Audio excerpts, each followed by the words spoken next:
Bharatiya Janata party Mayurbhanj शाखा पक्षर बारिपदा स्थित stadium सम्मेलन कक्ष में एक सांबादिक सम्मेलन अनुष्ठित हो कार्यक्रम में केंद्र सरकार द्वारा उपस्थापित केंद्रीय बजेट संपर्क में सविशेष आलोचना केंद्रीय बजेट उपस्थापन और यार जनकल्याणकारी दिगगुड़ी नहीं उपस्थित नेतृवृंद आलोचना करते। राज्य केंद्र बजेट में रही विभिन्न योजना भित्तिभूमि विकास एवं साधारण जनता सुविधा सुजोग पर आलोकपात करते। देशर अर्थनीति को सशक्त करने सह विकसित भारत गठन दिगरे यह बजेट एक प्रमुख पदक्षेप बोली दल पक्षर कहुपरी बजेट रे ओडिशा रे शहरी भित्तिभूमिर सुदृढ़ीकरण एवं जीवन शैली रे उन्नति आनिबा लक्ष्य रखा जाइथिबा दिगगुड़िक उपरे गृह निर्माण और नगर उन्नयन मंत्री कृष्णचंद्र महापात्र आलोकपात करथिले। विकासमुखी बजेट पर अर्थमंत्री निर्मला सीतारमण और प्रधानमंत्री नरेंद्र मोदी को धन्यवाद अर्पण करछन्ति।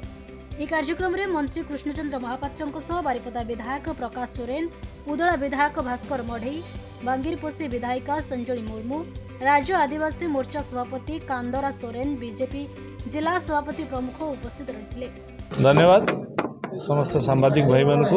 केंद्रीय बजेट 2026-27 यशस्वी प्रधानमंत्री नरेंद्र मोदी नेतृत्व में केंद्र अर्थमंत्री निर्मला सीतारमण द्वारा जो बिल आगत है जो बजेट आगत है से बजेट रे चाषी महिला युववर्ग वेतनभोगी मध्यवित्त व्यवसायी एमएसएमई स्वास्थ्य सेवा निजुक्ति शिक्षा प्रतिरक्षा और परिवेश परी सबु क्षेत्र को गुरुत्व दि जाए। सबुठ बड़ ए बजेट रे शहरीकरण को अधिक प्राधान्यता दिखाई जो थी कि आगामी दिन में ओडिशार शहरीकरण विकास एवं समृद्धि एवं परिधि वृद्धि होबारे ए केंद्रीय बजेट बहुत सहायक हेबो। जो भली भाव में जदि आम देखा शहरीकरण पाई ए बजेट रे 85,522 कोटी टंका प्राविधान होछि।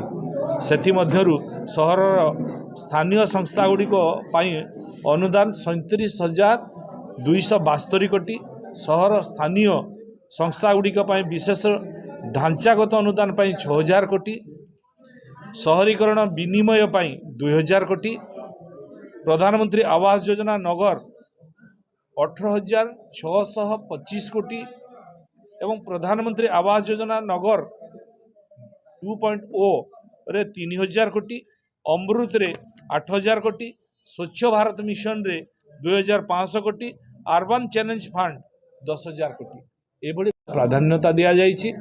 एवं शहरीकरण वृद्धि करने एवं सहर रे ट्रांसपोर्टेशन व्यवस्था करने गमनागमन व्यवस्था करने